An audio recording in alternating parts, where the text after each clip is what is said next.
My name is Reggie Kelly. I'm just a small town country boy from Aberdeen, Mississippi. I attended Mississippi State University.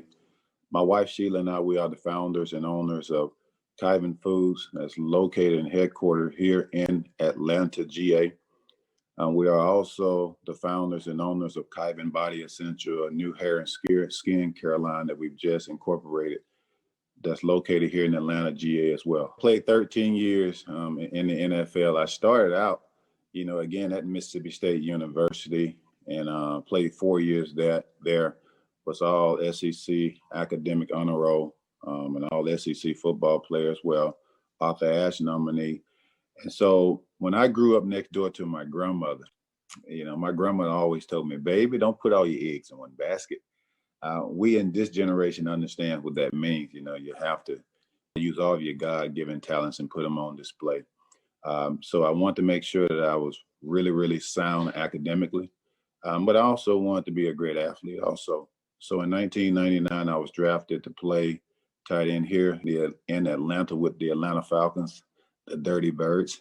And I ended up playing 5 seasons for the Atlanta Falcons, and I played 8 seasons for the Cincinnati Bengals for a total of 13 seasons in the NFL. My last couple of years of being in the NFL, I started making the proper preparations to segue from just being a football player to working in the front office of an NFL franchise. And I made plans of doing that. I spoke to Coach Marvin Lewis, who was the head coach at the Bengals, for the Bengals at that particular time. And he was going to help me. He was going to help, develop me, help connect me with the right people so I can make that transition. But it's funny how life takes you on a different course. And it's funny how the good Lord may have something else in plan for you. And in your plans during the NFL offseason, I used to throw free football camps for the kids in my hometown. The kids who exemplified great academic excellence, I rewarded them. Gave them free football camps. I flew down my teammates to encourage them and reward them. Gave them free NFL gear. Because it's important to me in regards to kids to teach kids that when you work hard, you're going to receive something good from it. That hard work pays off. My mama used to always tell me, baby, anything worth having is worth working for. And so I want to set the blueprint that kids work extremely hard. There are great benefits in doing so. Well, the kids enjoyed the football camp, but after the football camps and after any event in Mississippi, Sarah, you're going to have some good food. And so my family and my wife's family cooked for all the volunteers. And I'm going to tell you, my teammates couldn't stop raving about our family recipes. They raved so much to the point, one of my teammates' wife called my wife and said, Sheila, you guys really need to do something with these family recipes. And so we took her advice and we gathered our family secrets, met with some really, really good co-packers. We named the company after our kids, and the rest is history, Kyvan Foods. I just came from a family of cooks, not chefs, just cooks. Add a little bit of this, baby, add a little bit of that. Let's get a taste. But, just a pinch more of that. That's what I came from. And my family would make any excuse to get together and cook and enjoy great meals. We would make fun of you, just tease you if your meal was slightly off, if it just wasn't just right, and it would be fun. Then again, we would always have different contests of who makes the best this and that. And it just made for great memories. My family always told me, baby, when you cook, make sure you do it with love. Make sure you cook in such a way that first-time visitors would feel welcome, or they would feel a part of our Kelly household. And that's what we're trying to do. We're trying to bring that type of love, stir up those type of memories to households all across this country. Our products like a well-orchestrated symphony, that they're hitting all the right notes. So I had only been in business for a short period of time. And then 3 months later, I had an opportunity to pitch our products and present our products to a Walmart buyer. Wow. Only been in business for 3 months, Sarah. Now, I hardly knew anything about the business. What I did was my final 2 years in the NFL, during the NFL offseason, I would take my time and just spend it researching the food industry, right? I would learn, the lingo, or try to learn the language as much as I could. And my wife and I we would go and research and visit manufacturing locations to find the best ones that would fit our products. So We did a lot of the groundwork and we still really didn't know anything about this industry. We were green. And so when I first sold our first products to the sunflower store in Mississippi, and then 3 months later, within being in business, I had an opportunity to present to Walmart. So at that time, anxiety started to surface a little bit because I started to talk to some people and they said, man, well, Walmart is hard. Walmart is strict. Hey, it's going to be tough, man. Listen, you got to do this, you got to do that. And I became overwhelmed like, oh my goodness, this is the real deal. This is serious, serious stuff.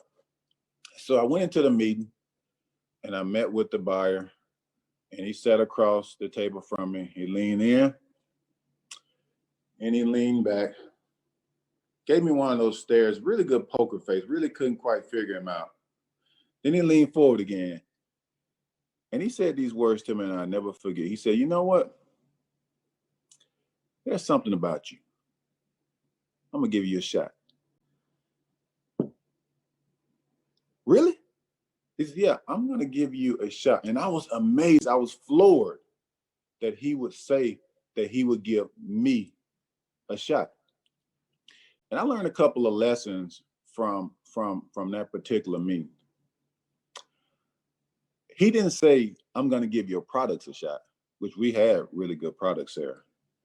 He didn't say, I'm gonna give you a shot because I can tell you give great service. He didn't say that because we were gonna give him good service.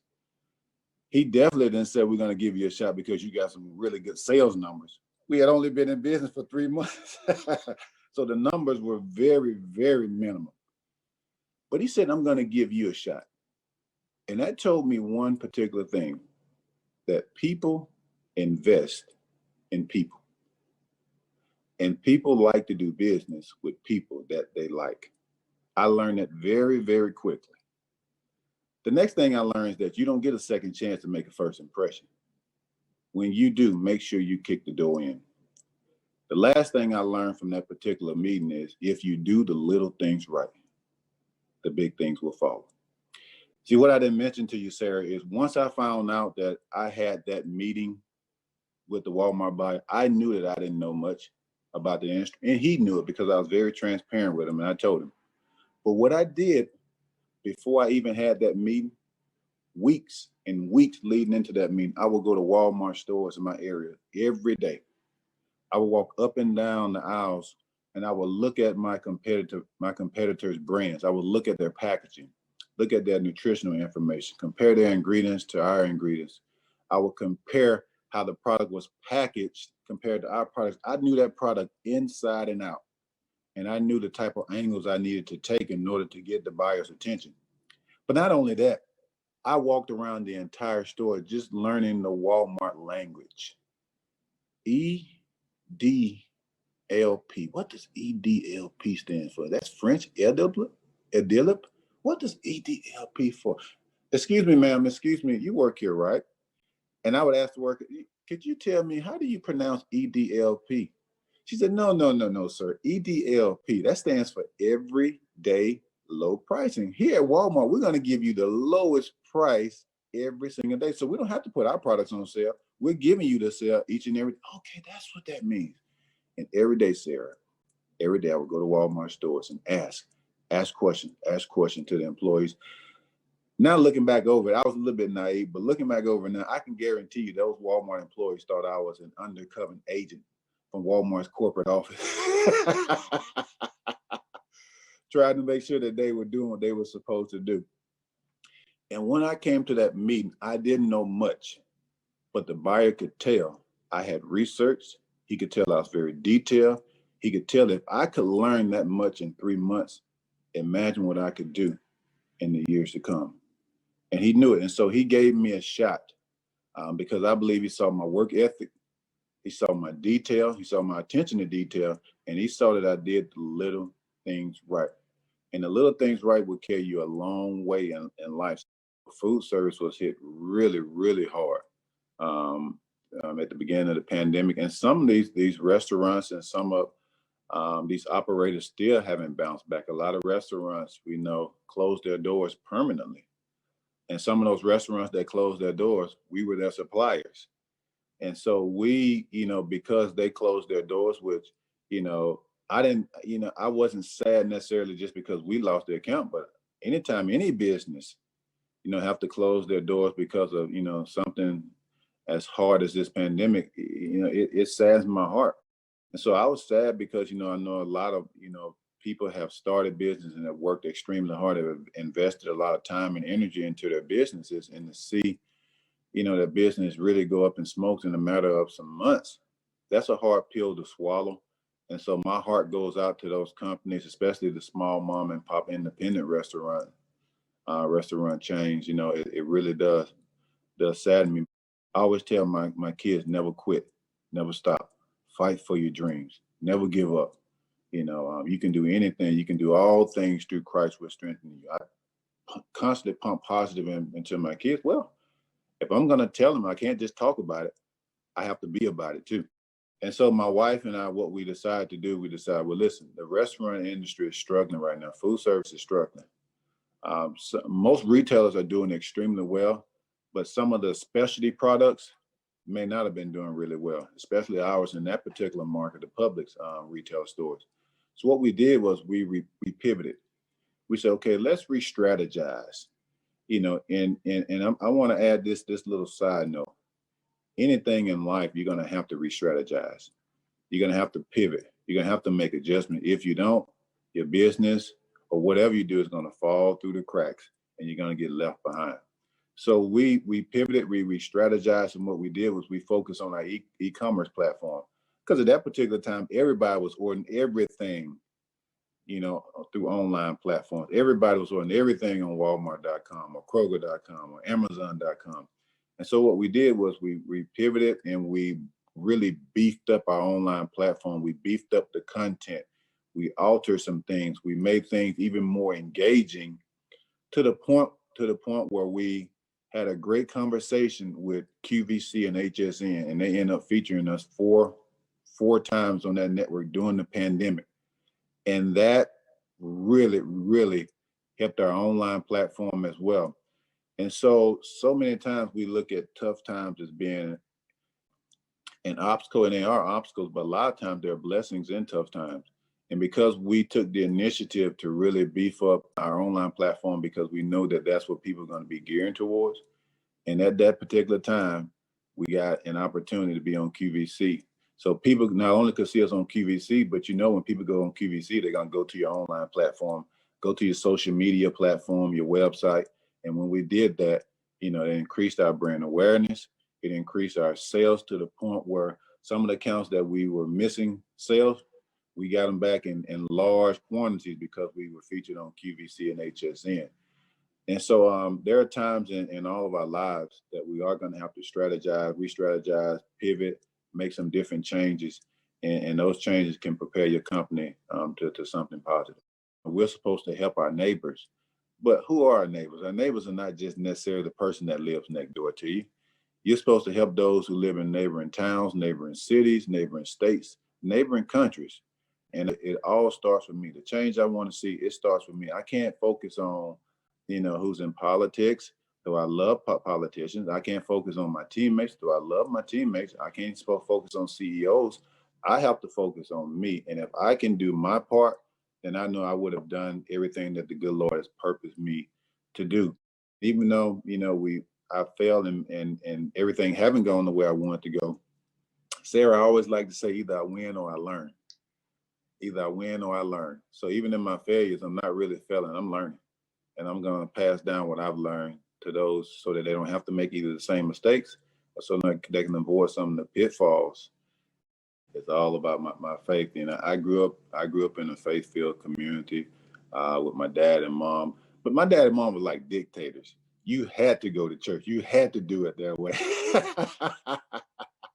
And I didn't like that at all, but now I absolutely love it because it taught me to have some values, and they knew it would. And it taught me to do things the right way. My dad and mom, my mentor here, my wife, they all make sure they keep a close eye on me as well. And I keep a close eye on them because we're accountable for each other. And I think that we have to be accountable for our brothers and our sisters.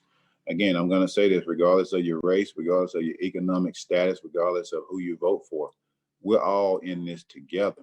And And our differences shouldn't make us divisive. Our differences should bring us together so we can learn and we can grow from each other. I truly believe that. And I am a man of faith. People used to always come to me and say, Reggie Kelly, that's Reggie Kelly. He's the football player, right? I correct them quickly. I said, football is what I do. A man of God is who I am. That's a very big difference to me. I learned a long time ago that we are all leaders. Some people try to shy away from leadership, but we are all leaders in some capacity.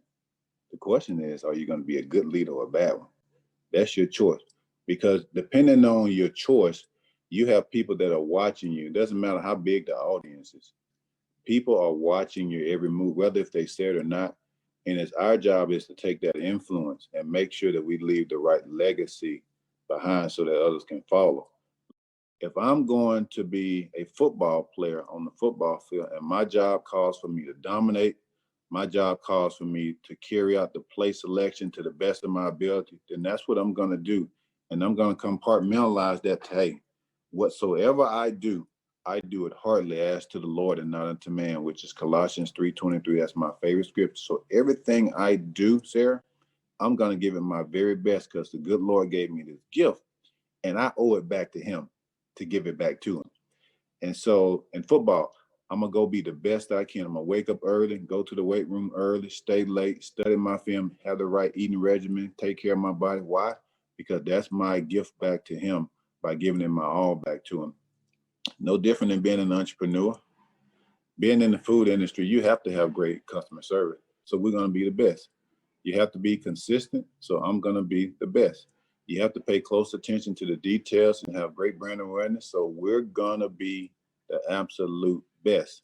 Why? Not necessarily for my benefit, but because I want to ultimately bring glory back to God and give him my very best to him. We have to do things the right way. I tell my kids this. If my kids ever half do anything, they'll tell you the first thing I said, no, no, no. We do everything with excellence in this household. Not perfection, but excellence, meaning you're going to give your very best at whatever you do. Don't slack. Don't settle. I believe, Sarah, that God has called us to have great standards, and he expects us to live by those standards. And when we only do things our way, we're just simply settling. We're settling for second best. Make sure that you have standards and live by those standards and live by the expectations that God has set for you. And when you do that to the best of your ability, even when you make mistakes, he has so much grace that he'll continue to elevate you and continue to bless you. At least that's what I believe. And I've seen that to be true. We have to do things with excellence. And I want to train my kids to do that. And also train them that, hey, when you make mistakes, your daddy still loves you. Get back up, dust yourself off, and make the next day your very best day. There have been deals that I've turned down.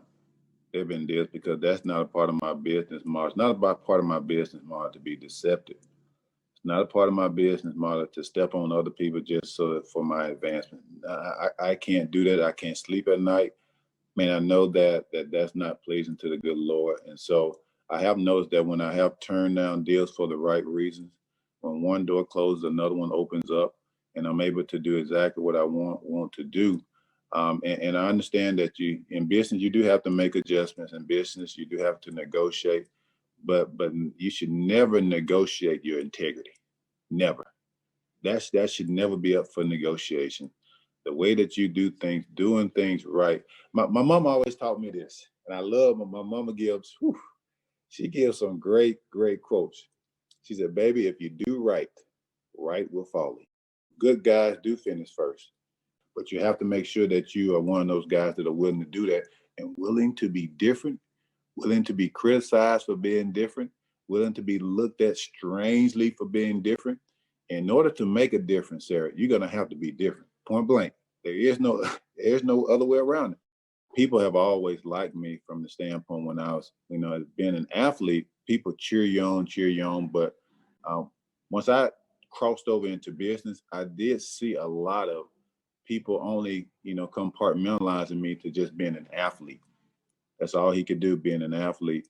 And so when I tried to present, me being an African American man, trying to present to some of these buyers and I have a competitor that presents, and some of the buyers have told me, man, your product is much better, your presentation is much better, but yet we're going to go with this other company. And I start to question that, well, if my product is better, my price point is better, my presentation is better, well, why not give me a shot? And then when you walk up and down the aisles, you do see that there are a limited amount of minority owned brands on the shelves in comparison to our counterparts. And that's just a reality. And it's not for a lack of there being African American or minority brands. It's just from a lack of them being given the opportunities, in my opinion. I've never asked Sarah for a handout, just simply a hand up. If you give me an opportunity, I would do the rest. But a lot of times, African Americans, I can tell you, they don't feel like the opportunity is going to be there. So they take other means. That's me. A lot of African Americans, especially young men like me, when I was young, my way of making it was athletics. And that's how I thought: athletics, athletics, athletics. Why? Because we feel like that's a great chance for us to make it and make it big. It's going to be tougher for us to go into the boardroom and be a board member. It's going to be tougher for us to get that CEO position. Why? Because we are often looked over for those particular positions.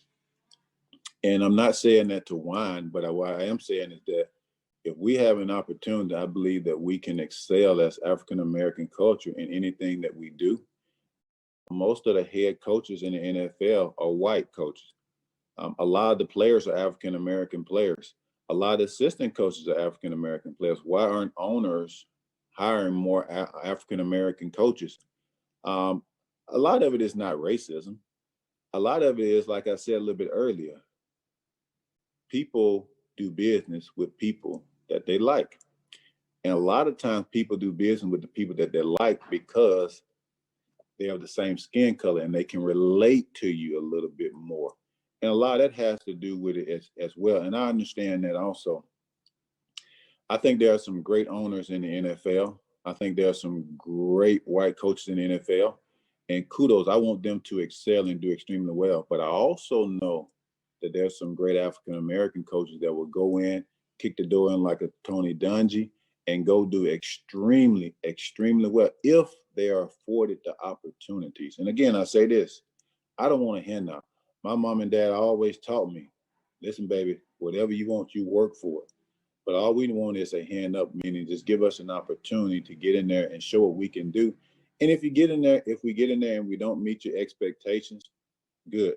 I don't need the job. I don't deserve the job. I'm not ready for the job. I'm not ready for that particular slot on your shelves. So I don't have a problem with that. But I just want to be treated, and most African Americans would tell you, we just want to be treated the same in every, venture, in every avenue of life, so that we can be afforded the same opportunities. I think in this country, we've come a long way, but I still think we have a long way to go.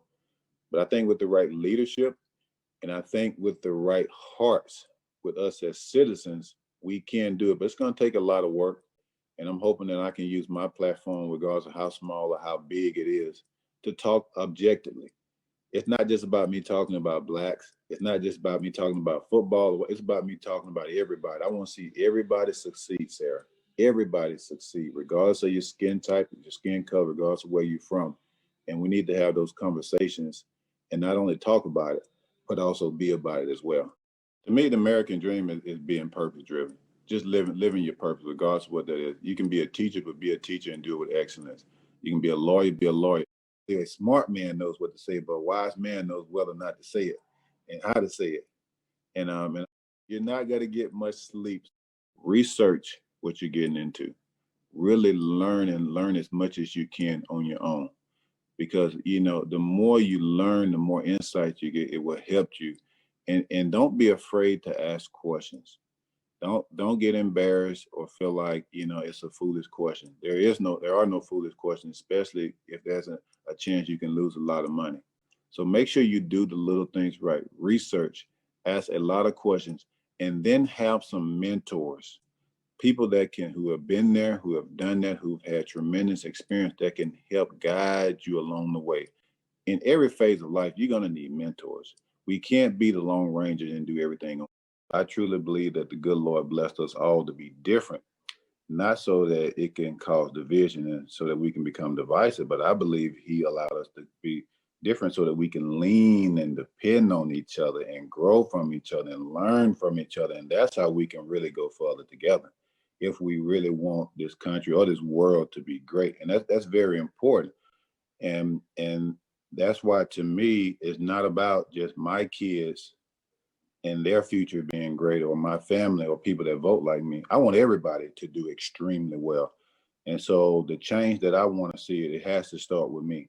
So I can't be like everybody else that looks like me, or everybody else that's in my tax bracket, or everybody. I have to truly think differently and be differently and approach people and their ideas, their concepts, and their beliefs. Though they may be different from mine, they're still their beliefs. And I think we have to all have that type of patience. And when we do, then I truly believe you will see the change.